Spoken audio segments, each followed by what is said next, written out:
Thank you everyone for joining us in what is the first session in our Better Future series. We decided to run this series because from talking to many of our different partners, publishers, brands, agencies, tech partners, we found that many were like us, grappling with change from regulation, Chrome and cookies, Apple and IDFA, and everyone's looking for solutions. We're all familiar with the problems, but what to do about them is not so clear. We're all working to a vague deadline that third-party cookies are going to go away, but we don't really know what that means. I can certainly read off what the implications are, and in case you missed them, we'll touch on them shortly. But I'm the first to admit that I don't really know what the right answer is. And maybe there's no right answer. Maybe there's a range of initiatives that we need to explore. And let's not kid ourselves. Well, the status quo has a lot of its shortcomings. We only have to ask the 1/3 of internet users who've installed an ad blocker. Change is being thrust upon us. And if we had the choice, we'd probably stick to what we have today. But change is coming whether we like it or not. So let's take the opportunity to make the outcome better than what we have today. And that's what this series is all about. How do we build a better future for digital advertising? One where great advertising experiences are the norm for both consumers and marketers, where there's complete transparency and trust between all parties, where brands are safe by default, and where consumer attention, which is the whole point of advertising, defines success. This is the first session of about 6 to 8 that we're going to hold over the remainder of 2021. The emphasis on sharing of ideas rather than a pitch or a presentation. And the structure will be a discussion around specific topics, involving partners as much as possible in the discussion and sharing what Ozone is currently working on in relation to that topic. We certainly hope you can join us for all of them, but want to thank you for your time in attending this one. And we want the session to be interactive. So at any point, if you have any questions, please drop them into the chat window. And we'll do our best to answer them along the way. And so to our first session, which is all about demystifying identity. Now we chose this session as our first topic because, well, it's topical, but also because it's confusing. IDs are one of those things about digital advertising that gets talked about a lot with clients in strategy sessions, product sessions, technical sessions. Quite often they mean slightly different things in each context. So we're going to try and demystify it. And as much for our own benefit, but also to understand the business impact of changes that we know are coming our way. We're going to aim the discussion primarily at a marketer audience, but I know there's a healthy mix of people on the call. We have a great panel coming up shortly, led by Sarah Treliving, who is the Digital Data and Technology Director at Goodstuff, in discussion with Scott Switzer, who is Ozone's Chief Technical Officer, and Dora, who is our Chief Strategy Officer. The panel are going to spend most of their time talking about solutions and initiatives that Ozone is working on. So what I'm going to do is set up the panel and summarize some of the important stuff that we need to know about in identity. So what's changing, what IDs are and why. Then we're going to touch on 3 design principles that we think are important when we think about identity in a cookie-free world. Right, so first up, let's talk about what IDs are out there and what they do. The left-hand box is all the different identifiers that we have access to in digital advertising. And I've broadly organized them in order of how personal they are. So we start with email address. This is pretty personal and generally just about you unless someone's reading your emails. Sometimes people often talk about a hash of an email. That basically means your email address that's been translated into a random set of numbers and letters, but it's still an ID. It's just not legible to someone reading it as your email address. Mobile number, exactly the same as, or a hash of your mobile number is exactly the same as an email address. Then we get into third-party cookies. This is the ID that is both the ID that gets the bad rap and also the one that underpins almost all of digital advertising today. It's generated on your web browser and allows companies other than the website you are viewing to monitor and track what you do when you're on that site. The trick is in the name though. 2's a company, 3's a crowd, the third wheel. But it's very handy, and for this reason, it drives most of the things in the right-hand box in digital advertising. Then we come on to universal IDs. These have been talked about a lot. A couple of common vendor names being LiveRamp, Universal ID 2.0, or ID5. These are all initiatives that are trying to emulate what a third-party cookie does today. Then we have first-party cookies, similar to third-party cookies, but they can only be created by the publisher whose content you're viewing at that moment in time. There are IDFAs and AAIDs. Now we're starting to get a little bit technical. This is an ID that is similar to a cookie, but it is unique to your mobile phone rather than your web browser. An IDFA is for an Apple device, and an AAID is for an Android device. And then finally, we have IP address. This is the ID that relates to your internet connection. If you're at home, it means your home Wi-Fi, and it will be the same for anyone that's at home with you. If you're at work, it'll be the same for everyone that is at your work. So it's not related to your web browser or your device, but more probably to your location. But that means that depending on how many people you're located with, it could be a lot of people, or it might be just you, but it's still an ID. Now, all of these IDs can do most of the things in the green box on the right to varying levels of success. The main uses of IDs in digital advertising. First one is to manage ad frequency, frequency capping. The second one is in targeting of ads and building audience segments predominantly for the targeting of ads. Importantly, campaign measurement and attribution, how we actually measure the success and the performance of any activity we run. And finally, for connecting systems to, connecting to other systems, whether it be DSPs or SSPs or any other acronym, or to data partners.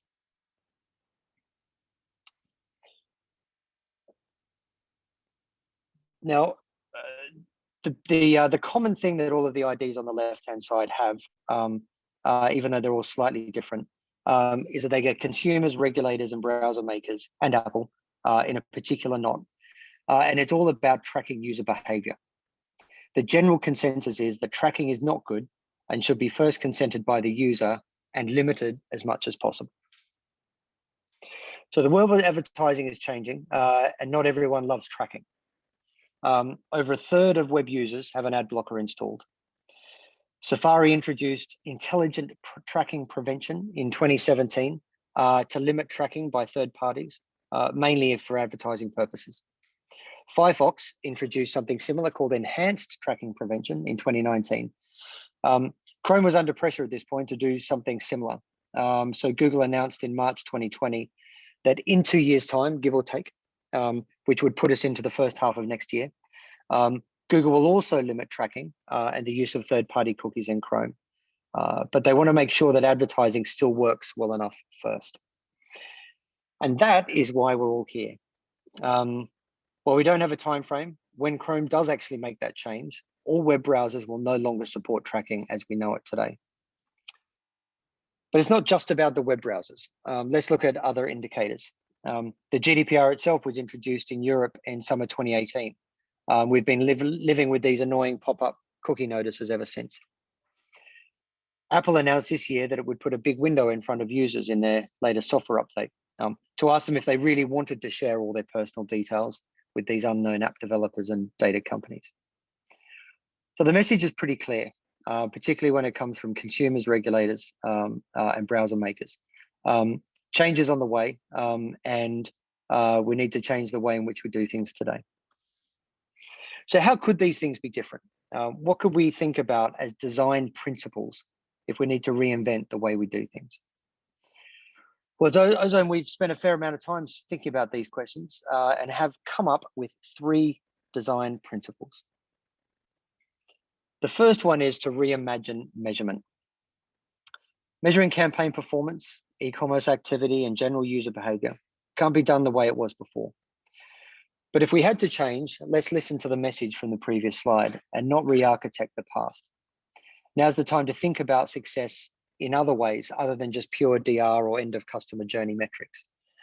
To branding, mid-funnel measurement, both which are on the rise. Aligning measurement with other media channels all of a sudden becomes a bit more possible. And a focus on long-term value rather than short-term sales and campaign performance becomes necessary. The second one is respecting the people behind the data. is a core principle of the WFA's data ethics paper that was published last year. It's very easy to talk in data speak and metrics and forget that there's actually people sitting behind the statistics who've entrusted their personal data with publishers and brands. And this is an important relationship. And while we've accepted that the IAB TCF consent framework gives us legal consent as ad practitioners to broadcast personal data across advertising systems today, it really doesn't seem like it's a privacy design solution. And finally, creating value in advertising starts and ends with the user. A better user experience means more attentive users, leading to better advertising engagement, a more valuable exchange between consumers, advertisers, and publishers. The mantra being, if it's good for the user, it's probably going to be good for business. And so sharing solutions and ideas, and also what Ozone is testing and to solve for is what we want to do next. So I'm going to hand over to Sarah to manage this session. Over to you, Sarah. Thank you very much, Damon. It is lovely to hear such a even-handed, open, positive and clear view on what the status of IDs is currently. So without further ado, I think I'll dive straight into my first question for our panelists. So it certainly seems with the marketers that I speak to that global pandemic aside, the thing keeping them up at night as it relates to a post-cookie world is the lack of ability to track going forward. So not only the performance of campaigns, but just fundamentally the actual volume of traffic and sales to their web properties. And Damon mentioned, which I think is a lovely statement of intent, that we shouldn't re-architect the past to sort of re-emulate what cookies were doing, but in a potentially more intrusive manner. So Dora, I think we might start off with you, if that's okay. So what does redesigning measurement for the future actually mean as far as Ozone is concerned? I think it means thinking about success in other ways. Damon mentioned the idea of differentiating long-term value from short-term metrics. And we've done a great job as an industry in chasing clicks and conversions. Brands have had much success in that fashion. But it has been at the expense of user experience and by default user privacy in many ways, given the way that we have used the third-party cookie. So I do think that when we redefine measurement, it is probably the biggest change coming down the line in terms of our industry and the deprecation of the third-party cookie. We've relied so much on these metrics around clicks and conversion that it's encouraged certain players to act negatively. We've prioritized the wrong things. We've incentivized the wrong things. I do believe that there'll be a shift away. There should and needs to be a shift away from these short-term metrics and it's an opportunity for us to reframe the longer-term value of our digital advertising. More and more emphasis is being placed on brand building in digital, whereas before it was not necessarily the place to do brand building, it was where you did performance. There's much more emphasis now. There's a shift in terms of perception and what digital can really do. I also think that there's an opportunity around the big creative message. Those big creative ideas were not necessarily built for digital in the past. They're built for other channels, but in a world where we won't be doing or overusing user level data to track, to target, to measure, it just gives us an opportunity to think about broadcast and to think about the big ideas and the big opportunities brands have to influence. It's interesting, isn't it? Because where measurement has become or digital measurement has become a tranche of a tranche of a tranche, and now is a completely inconsistent set of tranches. that means we can't apply a factor to a tranche anymore. We do have to think about it differently and more broadly. So Scott, what do you think, being the kind of technical specialist in this space? Do you agree with what Dora said about the sort of long-term, more macro, more ideas-driven side of things, or do you see it slightly differently, perhaps? I think I agree. I think that that historically the cookie has been such a powerful signal that that it's been the measurement that everybody has used, right? And so the challenge is that since it's the measurement that everyone has used, we've kind of moved away from what the ultimate goal of a brand campaign is, right? And so even if there is a brand campaign that is out there that you want to increase awareness or consideration of a brand, all of a sudden clicks and conversions are still important.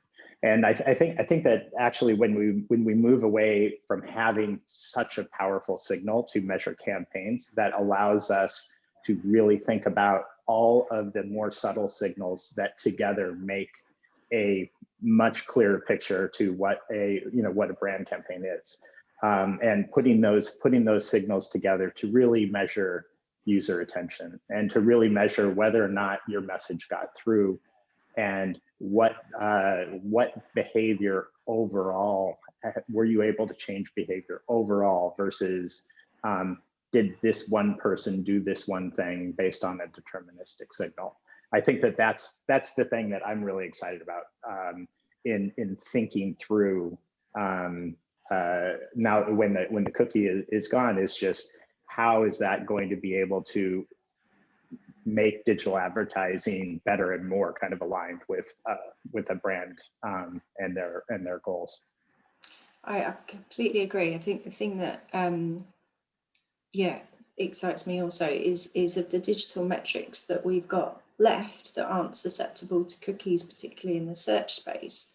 How do we look at how macro media and brand metrics are actually driving digital, still KPIs again, like that, but also obviously the big interest in share of search, share of market, I think is another interesting lens through which to look at people, look at behavior, sorry. And we'll definitely come back to your point on attention, because that's clearly really important as a sort of slightly deeper measure to reach and frequency, particularly if we're going to be focusing on brand and more mid-funnel comms. But I'll just flip back to the publisher perspective, or the publisher and the consumer perspective for the next question. So Damon mentioned that the relationship between consumers and publishers needs rebuilding. Is this a direct result of the sort of intrusive use of cookies and poorly targeted ads as a result, or the constant raft of consent pop-ups, or something entirely different, like fake news, eroding trust in content? What's your sense of why that relationship really needs to be rebuilt outside of what the GDPR and the regulators are telling us we need to do? I think it's all of the above, and I think that the publishers have really acknowledged that in the past few years in particular. If we go back a few years, a decade even, most publishers bought into the idea of OpenRTB as a way of monetizing unsold impressions, and it was a good option.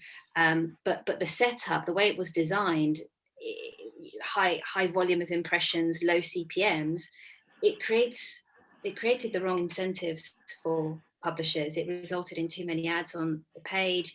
Many of those were below the fold. Therefore, the ads were never seen, but they were still counted because of the third-party cookie. All of this it makes for a bad user experience. Ultimately, ad revenue, by necessity, it was prioritized over user experience for a good number of years. But over time, I think it became really clear to the wisest of publishers that, like Damon mentioned, if it's not good for the reader, it's not actually going to be good for business. It's not good for the publisher. It's not good for the advertiser. I think there are publishers like the New York Times or the Financial Times who realized this quite early. They embarked on a reader-first strategy that essentially meant that the user experience was the most important thing over the advertiser experience. The result of that is that these companies, they enjoy high yields, higher revenues, but less ads. And it shows that it is possible. This idea that most news publishers around the world now are getting to grips with and developing their own reader-first strategies, looking at quality over quantity, all of those things, and it's a real opportunity. Interesting, isn't it? It feels like the two different sides of experience have been developed in silo from one another. So the user experience, user experience as a discipline has been around for years and years and years. Yet we're suddenly getting a grasp on ad viewability, but the two things clearly go hand in hand. If a user is not enjoying the experience of the content or the advertising, they're not going to engage with it. So it's an interesting perspective. But Scott, I feel like you were trying to say something then, and I talked over you, so I'll hand over to you. Well, I guess there's a couple of things. I mean, when a publisher gives a lot of data out into the ad ecosystem, that data doesn't ever go away, and I kind of view it as sometimes if you're at a publisher and all of a sudden you see an ad, it keeps following you, and it's creepy. And the analogy I would say is, if you get cornered into a party and somebody who you don't really know starts asking you deeply personal questions, you're taken back, and you're thinking, wow, did the publisher just sell me down the river? Did they give me all this data to an advertiser that I didn't necessarily want? I think that's a real challenge, and that's a usability issue with the between the user and the publisher and the advertiser. And I think that publishers also have the added challenge in that they aren't operating in a silo. And so if you think about the user experience just across publishers, every single new publisher, you have to deal with a consent box, and then you have to deal with whether or not you want to send them to log in or to register, and everything is different. And there's not something standard that you go through, or one time fill out information like you do on the major platforms like Google or Facebook. You have to do that every single new publisher that you access.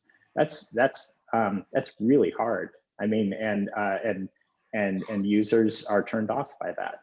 And as an industry, for us to try to figure out how that experience across publisher can be much more seamless, easier for people to access information and share the information they want. I think that's something that is that's going to need the entire industry to work together to figure out. I think, forgive me, it's either in the white paper that's coming alongside this this session, but it said that the average digital advertising campaign is delivered on 40,000 websites.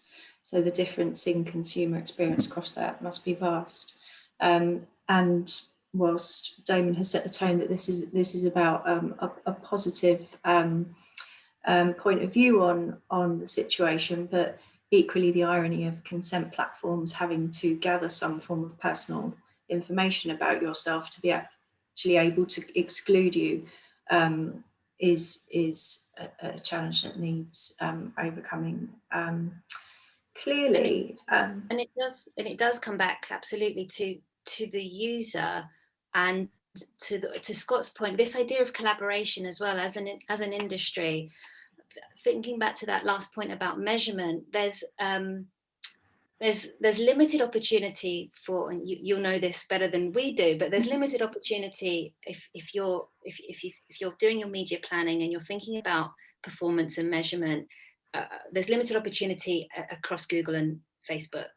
You do what you do within their walled gardens, and you've got a very, the best idea about how your spend works within their walled gardens, but you can't do anything outside of that. The opportunity then is for the rest of us to work out, what does that collaboration look like, not just for measurement, but for user privacy, for the best way to incentivize publishers to build the best type of user experience. You mentioned attention, where ad incentives are focused on consumer attention, brand building, brand influence. This rewards consumer engagement, and it allows publishers to focus on what they do best, which is building relationships through great editorial with readers. And that just leads to a great advertising experience, because the consumer is in an environment that they feel comfortable with. And also, to Scott's point, that they trust. Publishers in many ways, and brands, publishers and brands are custodians of consumer data. Being good stewards of data is really important as we forge ahead, and try and reimagine our industry. Absolutely. If consolidation allows us to create a better quality of experience, that would be the dream, wouldn't it? Or should be our dream, and is is a reality in certain spaces. That's brilliant. Thank you. So, with those thoughts in mind, should we move into the actual section where we talk about what the options are for marketers right now? And again, these are Ozone's solutions to these are laid out in the white paper that's coming, which are really clear and really sort of contextualize the problem, but equally what we can do about it. So starting with frequency then. So what are the options? What do marketers need to look out for when they're looking into what they can do about this? I think frequency is one of the bigger challenges that that we're going to have as the third-party cookie goes away, because it was perfect, right? Having a cookie that follows you around, and then the actual benefit of frequency capping is a benefit to everybody in the industry. It was great, and trying to figure out what frequency capping is going to mean when there's not as many signals that you can use to basically stop ads from appearing after a certain number of ads. I think that there's a couple of challenges. One is frequency capping between platforms is going to be difficult or impossible, right? So if you think of a marketing campaign that has a certain amount of spend going on Google and Facebook and other platforms, let's say, the actual counting of ads really is within those silos, and the signals used to count those ads are limited, right? So that there's you can use something like first-party data so that you can limit the ads that are shown across a publisher. You can use, let's say, an IP address to limit the ads while you're in a particular place and time for,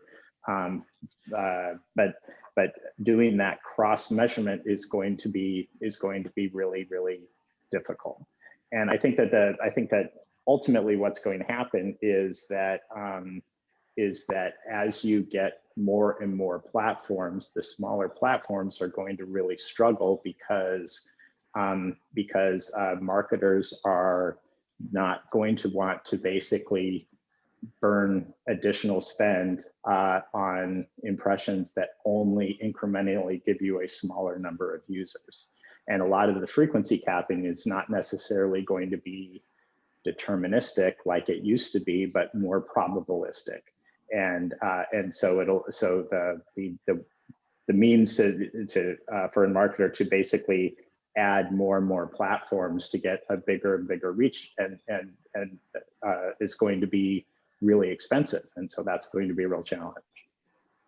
Yeah, proving incrementality is a huge effort, isn't it? You've either got the sort of the behemoths of the platforms that have such high dwell time and usage that they dwarf all other tracking effectively, and then you've got the smaller platforms that really have to prove their place on the plan for, you know, potentially small rewards in what comes back. But I just keep coming back to this idea of panel-based measurement, you know, measurement that isn't reliant on technology, that third-party technology that interrupts the delivery of an ad per se, but actually just measures the overall incrementality from a user on a panel perspective who's obviously opted in and is part of a study or a solution. Because there's industry-wide initiatives around this as well, and I think that those are going to really help, right? I know that Ozone is part of Project Origin, which basically uses a panel as well as a model to basically figure out what the reach and frequency cross publishers is for a given campaign. Those solutions, you know, those solutions are in testing right now. They will work at scale, and then the testing is going to be how will they work in niche environments. But they're super promising, and I know that like as we think about what our solution is for frequency capping, we are working in partnerships with folks like Xander. We're also working with Project Origin and trying to figure out what the best solution is in the future. There's also a way, and we talk about not trying to re-architect the past. This is another example where we have an opportunity to think in other ways about these old topics. You know, who said that, you know, universal frequency cap of 3 is the best thing, especially when you think about those publishers we've been talking about with reader first strategies, you know, with the most loyal of readers who spend, you know, half an hour on an app or on the publisher website because they're reading content. They're going to be generating volumes of impressions, but they're in a really engaged environment. They'll be really focused on, you know, the environment that they're in and the opportunity to contextualize your targeting to that to that environment based on what is being read with a relevant ad, more than, you know, the frequency cap suggested by many over the years as, you know, frequency cap of 3. It's just again an opportunity to rethink that and do lots of testing, like we've been saying. Absolutely, and that's what makes it a brand environment, isn't it? If it's an environment that consumers want to spend time in, versus potentially an environment that they want to get away from in a direct response sense. So it makes complete sense. So that sort of leads us neatly onto targeting then. So what are the things that we can do from a targeting perspective to replace what we were using cookies for? I know at Ozone, one of the reasons why Ozone exists is to build a lot of these features on behalf of publishers, where historically publishers would send data out into the ad tech ecosystem, and then on behalf of the publishers, audience segments would be built, et cetera, and monetized. Now, we've talked before about what the privacy and data challenges are with that. But from Ozone's perspective, we're building audience segments. We're building custom audience segments. We're building all kinds of ways of packaging the audience up from a behavioral perspective, demographic perspective, geographic perspective, and then right now we're testing passing those segments up into to our ad partners versus just passing the cookie up. And what we're finding, we're finding that that we're able to recreate a very rich way of buying audience segments, and we're keeping I think we're keeping the level of trust in our responsibility for user data at a high level, and by doing this. And as we move forward, I'm hopeful that this is a way that we're going to be able to offer very, very rich targeting, just like we have today, in a future without cookies.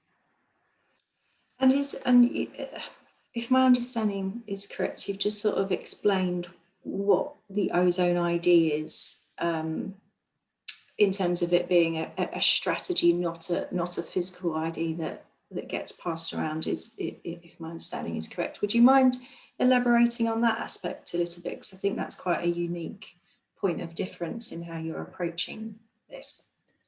Yeah, I think that just like as we build audience segments, we use all kinds of data signals to try to basically package together our inventory and really understand the audience that we have, and make that available to advertisers.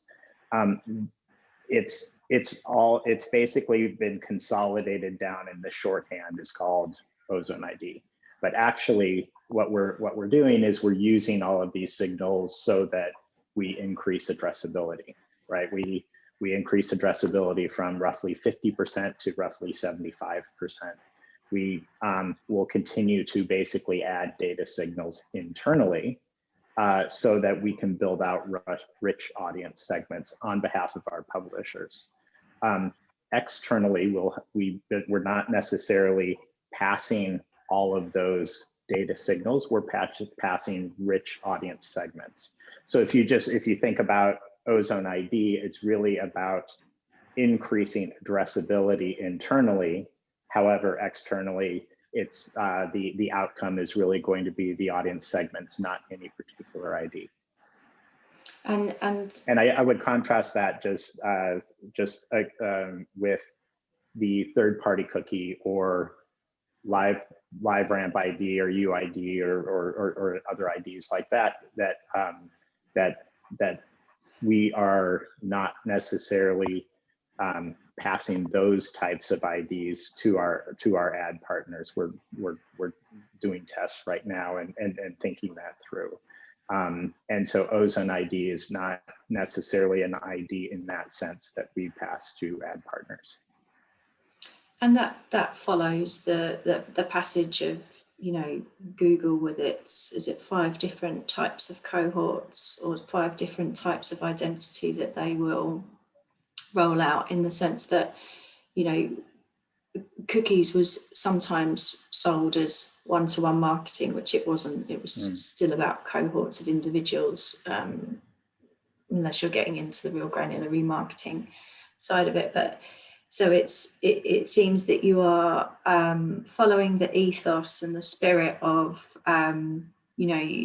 maintaining privacies by using cohorts of interest and behaviour, but actually you're going a slight step further in saying, well, it's not going to be ID based. We're not going to create an ID, and we're not going to allow that to be matched into other spaces other than our own, if I've got that correct. And please do feel free to correct me if I'm not, if I'm misselling your proposition. But so I think that's really interesting and nice, and a key differentiator. And again, I find it quite ironic that, the death of the cookies pushing, people are still going to be tracked and identified into all these big different walled gardens. It's just that the walled gardens are now controlled by fewer people.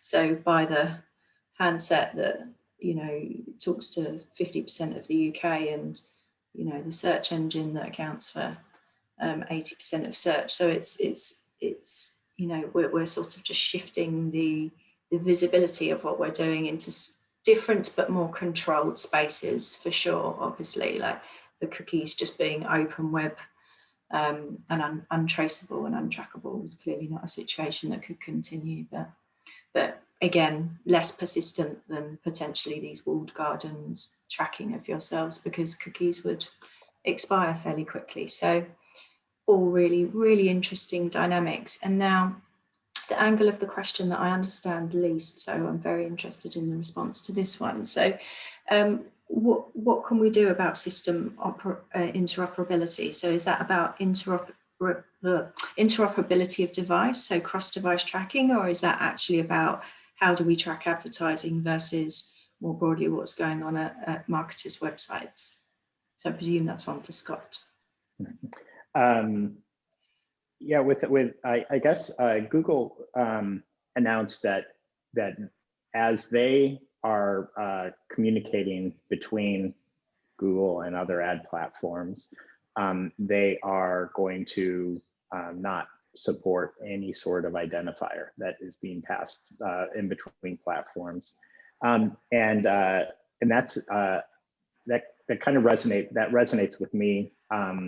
In terms of you know, we're doing the same thing. We're building out a lot of data signals internally, but then externally we're not necessarily passing identifiers either. I think that's going to be another area where a lot of innovation is going to happen in terms of you know, historically there's been an ad platform stack that is the publisher talks to an SSP, which talks to a DSP, and a DMP is kind of thrown in the middle there.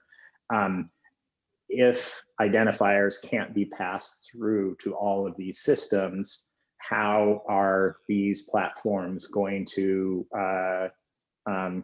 achieve the objectives that the buyers want to buy, that the buyers are setting in their platforms? And that's a good question. I think that there's a lot of value of these platforms at each level of the ad stack, and they're also innovating on their side, and they're going to offer new ways of packaging segments that they receive from people like Ozone as well. And we talk to a lot of ad platforms about ideas around this area as well. So I think that it's a story yet to be written for sure. Do you think that pushes us more towards audience-based measurement? So, you know, clearly right at the start of a campaign, you identify who this product is likely to be for, or who we need to convince, and then, you know, going right to the opposite end of the spectrum, looking into a client's customer database to say, actually, are the demographics of their customer base shifting over time? You know.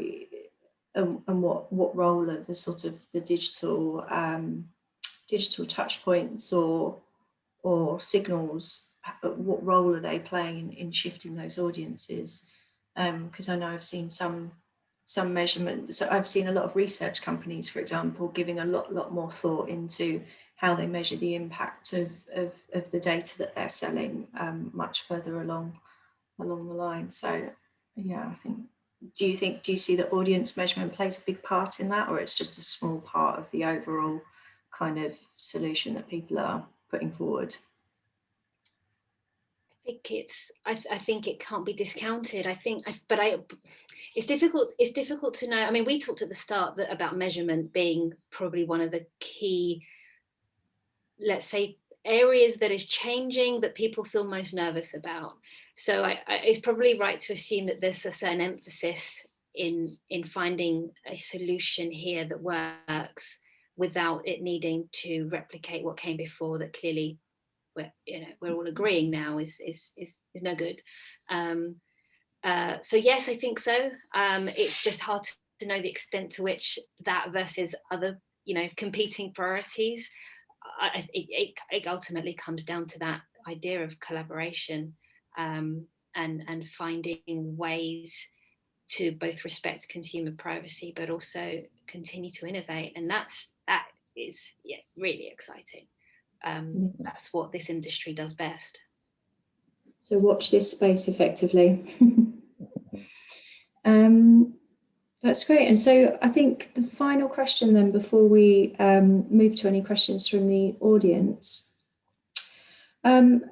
So what are the top three questions that we marketers should be asking our partners to sort of make sure that we are complying with privacy or uncovering the right solutions to still be able to function next year when all these cookies do disappear? I think you've already mentioned one key area, which is about consent and compliance. I think it's got to be the fundamental question that everybody's now asking, which is, do we and do you have consent to share this data, and how, in what marketing consents have you obtained, and is it structured in a way that it can compliantly be used for these purposes? I think that's got to be the first question. The second is a really big one, but again, fundamental, which is how will you support our campaign objectives? It sounds so obvious, but the world is changing in terms of everything that has come before. But if we start with, as we always should, what are we trying to achieve beyond clicks, beyond conversions? What is that long-term value? And can you be a partner in helping my brand achieve those ambitions? I think that's a really important and fundamental question, way beyond any sort of ad tech metrics. And then the last one is to do with incrementality. You talked a little bit about this, Sarah. There are obvious places, there are obvious places people put their spend. The bigger search engine, the bigger social network, but there is much incrementality to be had beyond those platforms, and it's a question of how, and it's a question of how that value can be realized, I think, and finding partners who can support that and share the ambitions of long-term value, compliantly respecting the user. All of those three things combined end up being key. Fantastic. Scott? I took all the best ones, didn't I, Scott? Going first. Yeah, I mean, I would agree that when we talk to advertisers today, without question, the first thing that comes up is, do you have consent? How do you get consent? When did your users register? Did you have consent then? How do you determine that? There's so many questions around this, and it's something that really hasn't been thought through in the age where all I had to do is generate a random string and shove it into a cookie in the browser, and I don't have to worry about getting user consent and now there's just so much more thought put into exactly how have I basically started my relationship with the user, and is that user does that user understand what we're doing, and are they okay with it? That's a great first step, right? I guess we would call that privacy by design. If you think of it that way, is that we start at the very beginning with having users understand exactly what the goals of advertising are, and thinking through that entire journey versus thinking about shoving a cookie in the browser at the last possible moment so that you can be credited with a sale. It's a very different way of thinking through that. And so just kind of expanding on what Dora said, that is the right first question to ask, because it's you ask, do you have consent? What you're really asking is, are you aligned with your users, and do your users trust you? And am I going to advertise in a trusted environment? And that's super important. And that should be the #1 question. And it's fascinating, isn't it? The ICO have indicated that they are going to start auditing DMPs. In a digital world where everything's time-stamped, you would think the point at which consent was granted would be a straightforward question, but it's completely the opposite, isn't it? Because how do you define consent of a cookie? And you know, the iteration of that cookie before it was its current form of a cookie. So it's an ever-evolving thing. Right, we've got 9 minutes left, and we actually have some very smart questions in the chat. So I think we should move on to those so that Damon has a chance to wrap up. So Russ Williams asks a very good question. And to what extent does the panel think assessment of context of content will be a driver of identification and targeting? So how much of the targeting signals that we are going to be using are going to be based on context is how I read that question. I don't know who wants to take it. I'll take this one, Dora, you take the next one. I think that context is important, right? And if you think about it as context gives you all kinds of data signals at the time that a user is there. So there's not necessarily a whole lot of privacy considerations following a user around. It's at this moment, I understand what you're, where you are and what you're doing. And so reading context is really important. As Ozone builds audience signals, the existing context is important. Even other signals like the user agent and digging into that a little bit. You know, are you on your phone? How long ago did you buy your phone? Is it a luxury phone? How much did it cost? How long ago do you like new technology, or do you have one that's 5 years old? There's so much more data that we can get out of real-time signals like this. My assessment, just to answer the question very clearly, my assessment of context of the content and context of the real-time signals is very important. Now, in terms of important as an identifier for targeting, that can be used with like panel-based data to understand exactly what your reach is for different contextual segments in the publisher. That's those signals knitted together can provide something very close to identification. Makes sense. Yep, there's still a huge amount we can understand, isn't there? So the next is a very smart question. And Dora, I'm pleased you are starting off the answer to it, and I'll support in any way I can. So do you see marketers? In fact, maybe I should start this off as an agency person.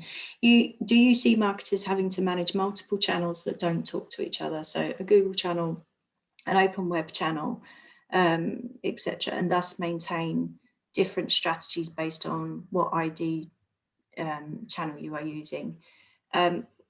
I've definitely seen marketers rationalize the amount of digital channels they're using as a result of digital complexity, for sure. And I don't necessarily think that's the right thing, but I understand why marketers would do that in a world of, you know, not never-ending resource and measurement platforms, etc. And would you maintain different strategies based on what ID you are using? Yes, I would say so. So, you know, we definitely use different metrics to optimize search and can append different data to that to analyze performance versus, you know, in a video channel, which again is playing slightly different objectives, and our focus will be on reach, frequency, viewability, attention. So yes, I definitely think there are going to be some people managing specific channels that are going to have to go deep on what the ID they're managing actually means and how it relates to other walled gardens. I definitely see that this is adding a layer of complexity to planning and optimization for sure. Dora, I don't know if you wanted to add anything to that.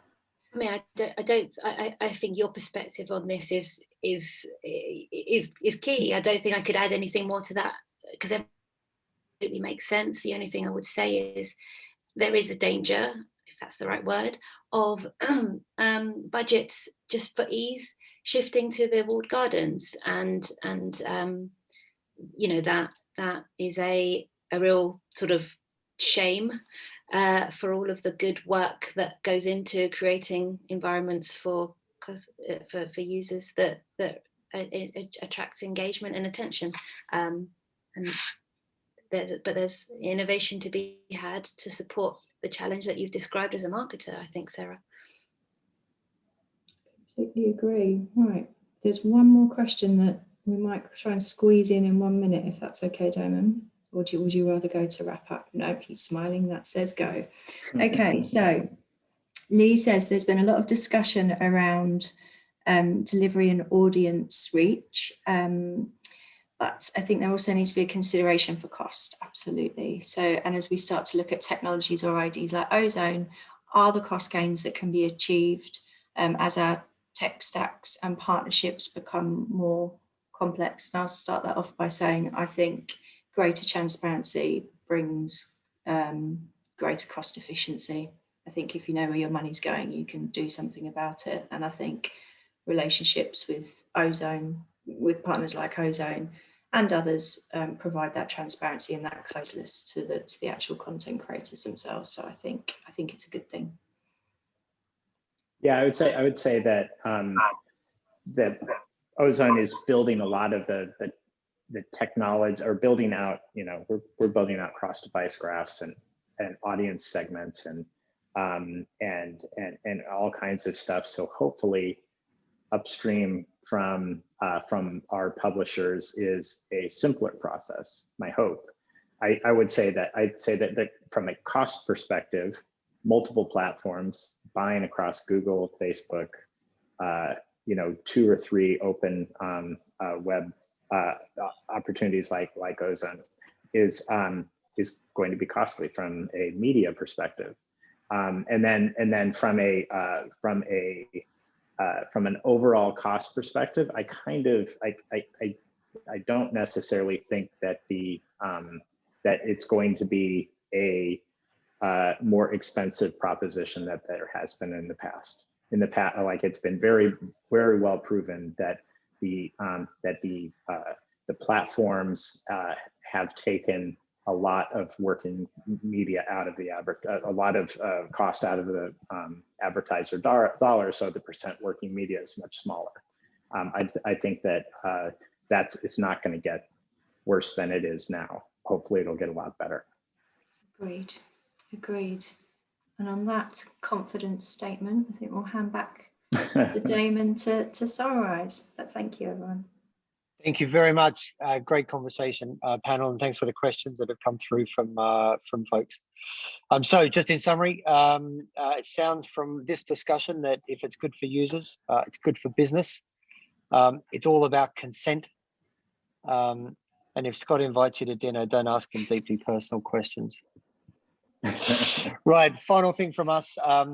We are publishing a white paper by the end of this week, so you'll receive an email about that for everyone that's attended. So, and alongside that, we are publishing the initiatives that we are working on at Ozone to test and learn and to understand. That will be with partners. So keep an eye out for that. Again, we'll kind of communicate on email as we start to publish some of that work. Not all of it is going to work. You know, we're being very transparent here. These are the things that we're working on, good or bad. And we encourage others to kind of collaborate and share. So if you're interested, please reach out to us. Apart from that, thank you very much for your time. And we look forward to seeing you in the next chapter of the series. Have a good afternoon. Thank you. Thanks, everyone. Bye. Bye-bye. All right, bye.